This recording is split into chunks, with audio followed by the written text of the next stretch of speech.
खुशी छलकाएंगी किरणें, खुशी बरसाएंगी किरणें, तेरे गम की सियाही को उजाला धोने वाला है, सवेरा होने वाला है, सवेरा।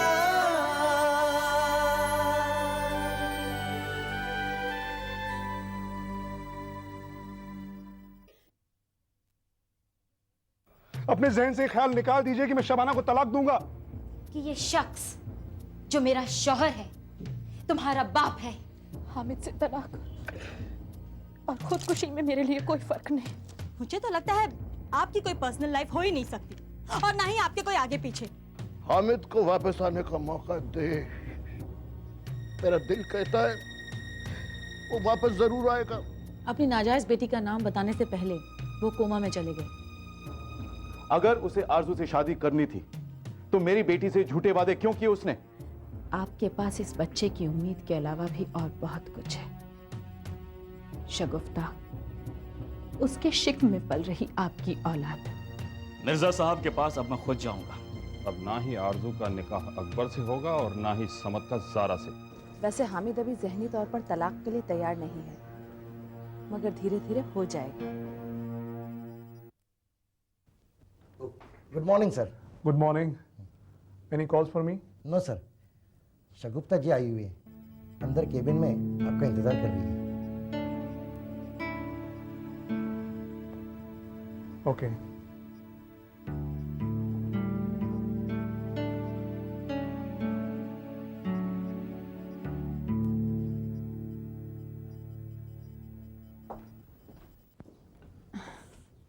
आदाब।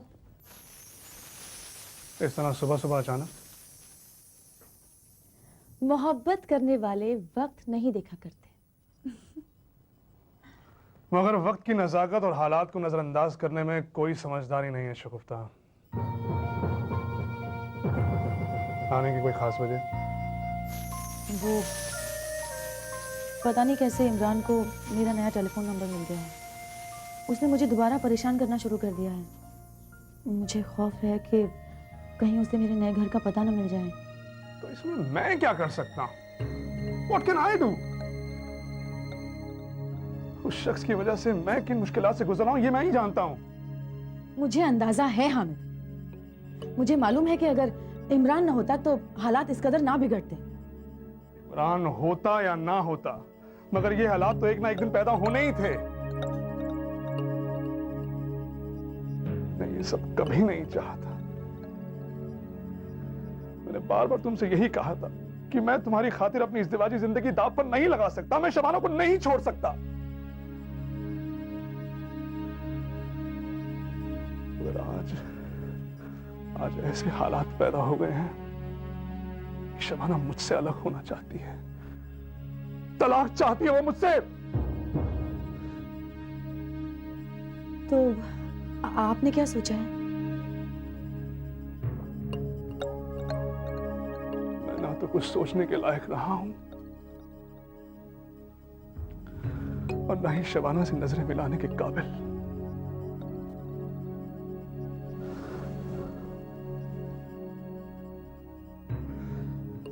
मेरी जिंदगी एक अजीब से दोराहे पर आकर खड़ी हो गई है शगुफ्ता।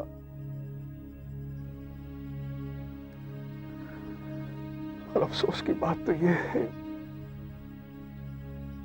इसमें से कोई भी रास्ता मेरी मंजिल की तरफ नहीं जाता। तो आपकी मंजिल क्या है? वो साफ सुथरी और ईमानदार जिंदगी, वो अमन और सुकून से भरी हुई जिंदगी जो तुमसे मुलाकात करने से पहले तक मैं सर उठाकर जी रहा था। आज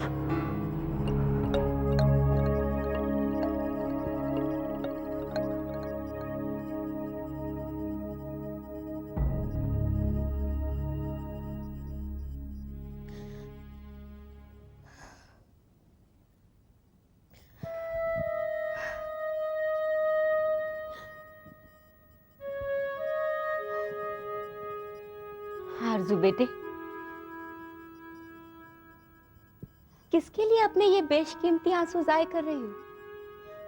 उस शख्स के लिए जो एतमाद के लायक ही नहीं। हाँ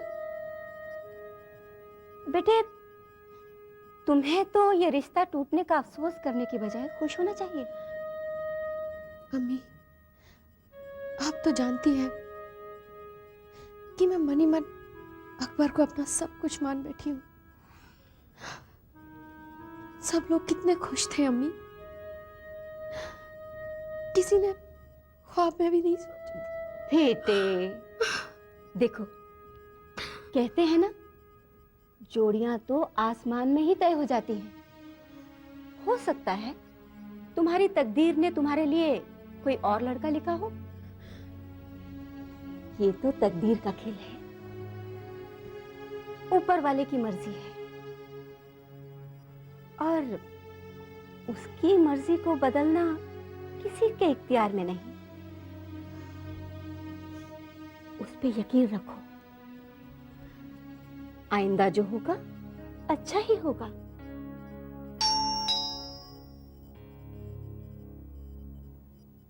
रोना बंद करो। मैं देखती हूँ।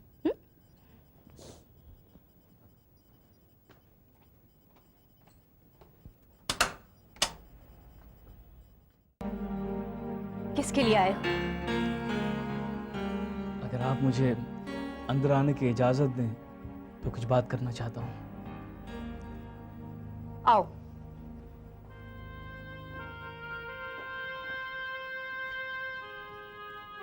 बैठो।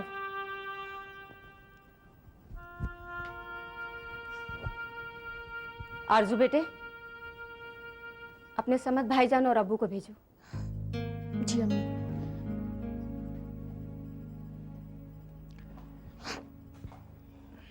हाँ अकबर मियाँ, बहुत अच्छा किया, तुम खुद ही आ गए यहाँ। वैसे भी मैं फरीदा को फोन करने ही वाली थी। वो क्या है ना कि हम लोगों ने फैसला किया है, हम दोनों रिश्तों को तोड़ रहे हैं।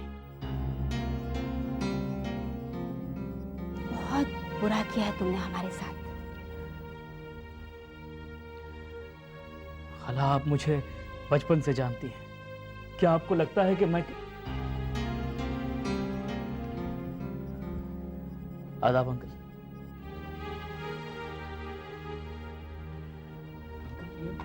उम्मीद है रजिया ने तुम्हें हमारे फैसले से वाकिफ करा दिया होगा। तशरीफ ले जाओ यहाँ से। इसके अलावा हम कुछ भी कहना सुनना नहीं चाहते। अच्छा हुआ जो वक्त समद, कुछ भी कहकर या जरा करके अपनी जुबान खराब करने की जरूरत नहीं है। हमने अपना फैसला सुना दिया, बात खत्म। नहीं अंकल, बात खत्म नहीं हुई अंकल। कभी कभी आंखों देखी और कानों सुनी बात भी गलत साबित हो जाती है।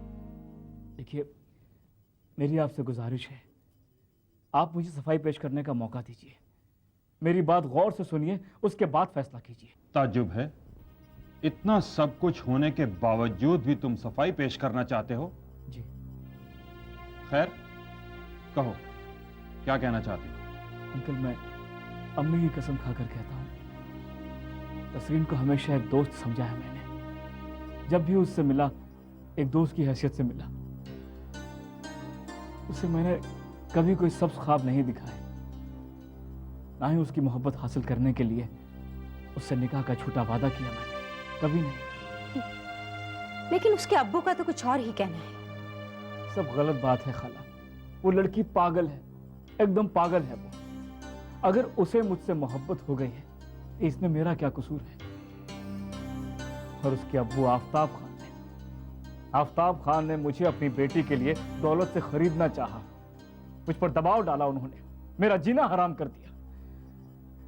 और मैंने उन्हें हर वक्त यही बात समझाई कि मेरा और तसरीन का निकाह नामुमकिन है। अब जानती हैं, तसरीन ने जब मेरे सामने अपनी मोहब्बत का इजहार किया, तब मैंने उसी वक्त उससे साफ साफ कह दिया था कि मैं उसके साथ शादी नहीं कर सकता, क्योंकि मेरी शादी आरज़ू के साथ तय हो चुकी है। और आरजू ही मेरी शरीक हयात बनेगी। लेकिन न तसरीन मेरी बात समझने को तैयार और ना ही उसके अब्बू। उसके अब्बू ने तो सही गलत किसी भी तरीके से मुझे मजबूर करना चाहा कि मैं आरजू के साथ नहीं बल्कि तसरीन के साथ निकाह कर लूं। और ये तमाम बातें एक तरफा है, इसमें मेरा कोई कसूर नहीं। खुदा के वास्ते आप मेरा यकीन करें, मैंने तसरीन को कोई धोखा नहीं दिया और ना ही आरजू को देना चाहता हूं। उसे हमेशा समझाया मैंने कि वो मुझे भूल जाए, उससे फासला रखा है मैंने। ये बात सच है अंकल, आप चाहें तो तसरीन से पूछ सकते हैं। अब्बू की मौत के बाद से हमारी माली हालत बहुत नाजुक हो चुकी है। दुनिया भर की परेशानियों से गुजर रहे हैं हम लोग, और आफताब खान ने हमारी परेशानियों में सिर्फ इजाफा ही किया है। उनकी वजह से हमारा बंगला तक बिक गया। आज हम लोग किराए के मकान में रह रहे हैं। आफताब खान ने मेरे सामने शर्त रखी थी कि अगर मैं उसकी बेटी के साथ निकाह कर लेता हूं तो वह मुझे अपने करोड़ों की जायदाद का वारिस बना देगा। जरा आप ही सोचिए, अगर मेरे दिल में बेईमानी होती तो मैं तसरीन के साथ निकाह कर लेता। उसके साथ निकाह में मेरा फायदा ही फायदा है, फायदा ही फायदा है मेरा।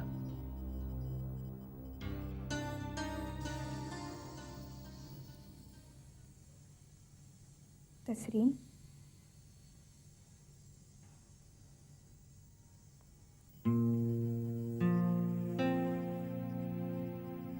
नजारा, पहचानती हूँ मैं तुम्हें।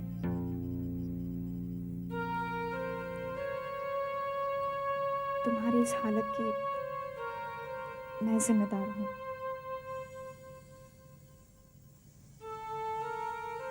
मेरी वजह से भाईजान ने आज तक तुमसे निकाह करना कबूल नहीं किया। बहुत तकदीर वाले हैं भाईजान जो उन्हें तुम मिली। सच, जिंदगी में इतनी मोहब्बत करने वाले बहुत कम लोग मिलते हैं। तकदीर वाले होते हैं वो इंसान जिन्हें आम जैसी कोई मोहब्बत करने वाली मिलती है। किसी की मोहब्बत में अपनी जिंदगी तक दांव पर लगा देना इतना आसान नहीं है। तुम जैसी भाभी मुझे दुनिया में दूसरी नहीं मिल सकती। मैं जानती हूँ तसरीन, आज तक तुम बहुत आंसू बहा चुकी हो, मगर अब बस करो। इन बेशकीमती आंसुओं को उस दिन के लिए संभाल के रखना जब तुम अपने अब्बू के घर से रुखसत होकर हमारे घर आ जाओगी। तुम बहुत अच्छी हो ज़ारा। और तुम भी ज़ारा, मैं अकबर के बगैर जीना नहीं चाहती। उनके बगैर मैं चाहकर भी खुद को जीने के लिए मजबूर नहीं कर सकती। ये भाईजान की बदकिस्मती है जो वह आज तक तुम्हें और तुम्हारी मोहब्बत को समझ नहीं सके। भाईजान जरूरत से ज्यादा जज्बाती है तसरीन। अब्बू नहीं रहना, इसलिए मेरी खुशियों को वो अपना पहला फर्ज समझते हैं। उन्हें ये गलत फहमी है कि उन्होंने तुमसे निकाह कर लिया तो मेरा और समद का निकाह भी टूट जाएगा और मेरी जिंदगी खराब हो जाएगी, जबकि ऐसा कुछ नहीं है। मैं शर्तों की बुनियाद पर कायम किए हुए रिश्तों पे यकीन नहीं करती। क्या मेरा निकाह अकबर के साथ हो सकता है? हाँ तसरीन, भाईजान तुमसे निकाह करेंगे। मैं यहाँ तुमसे हमदर्दी जताने नहीं बल्कि तुमसे वादा करने आई हूँ। भाईजान बस तुमसे निकाह करेंगे, मैं तुम्हें अपनी भाभी बनाकर रहूंगी।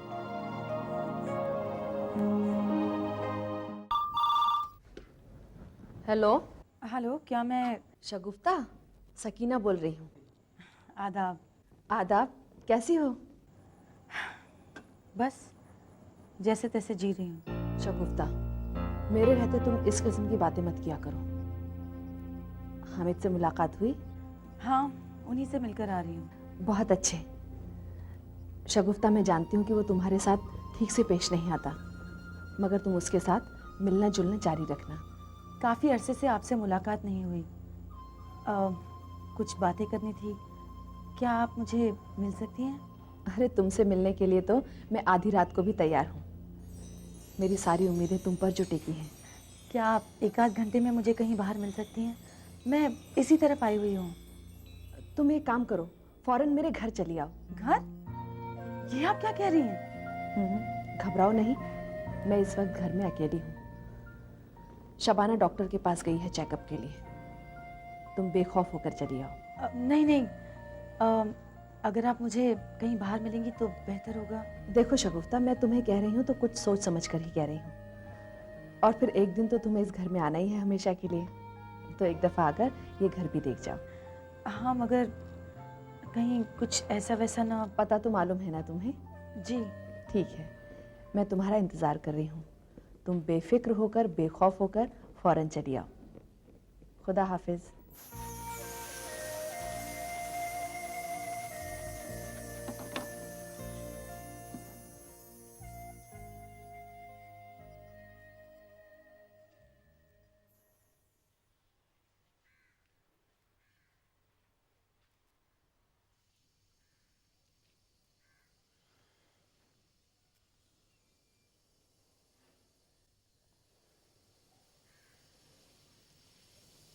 क्या सोच रहे हैं आप?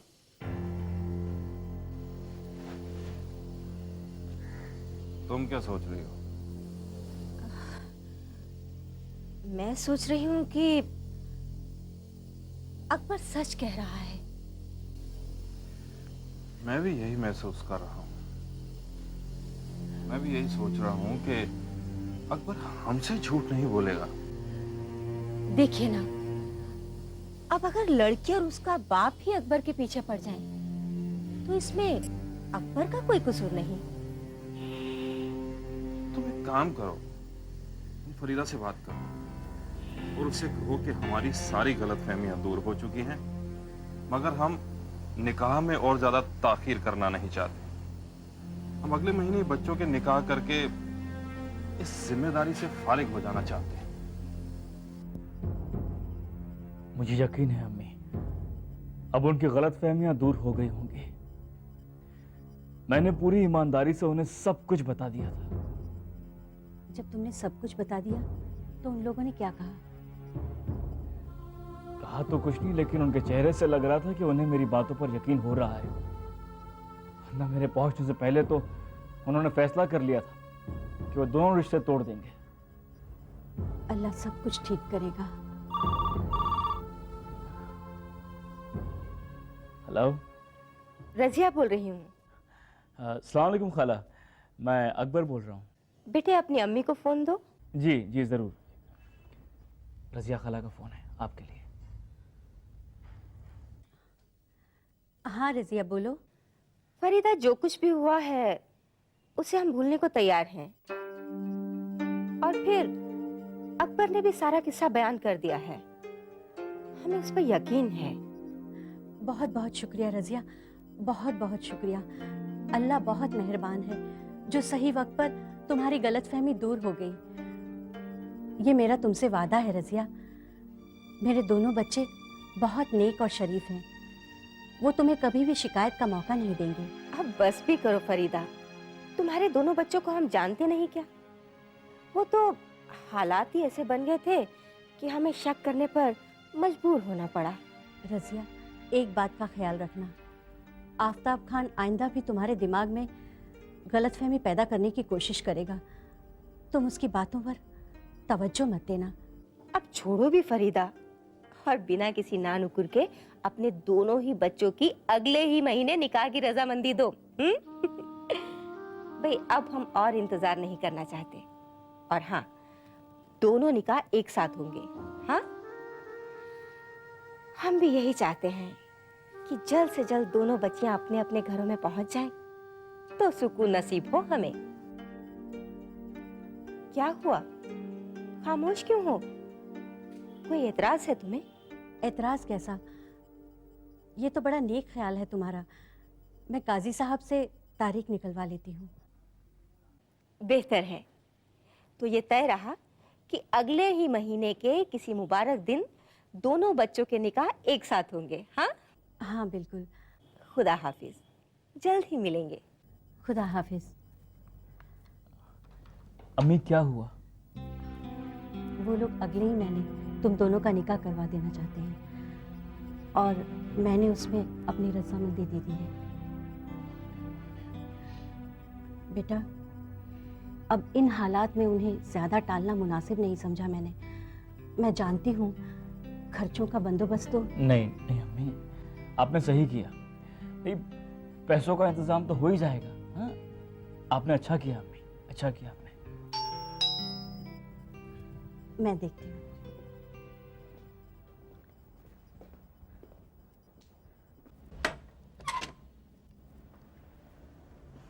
सलाम वालेकुम मम्मी। वालेकुम सलाम। इतनी देर कर दी, कहाँ रह गई थी तू? जी अपनी सहेली के यहाँ गई थी। तेरे लिए खुशखबरी है। खुशखबरी? हाँ, उन लोगों की सारी गलतफहमी दूर हो गई है और अगले ही महीने तुम दोनों का निकाह तय कर दिया गया है।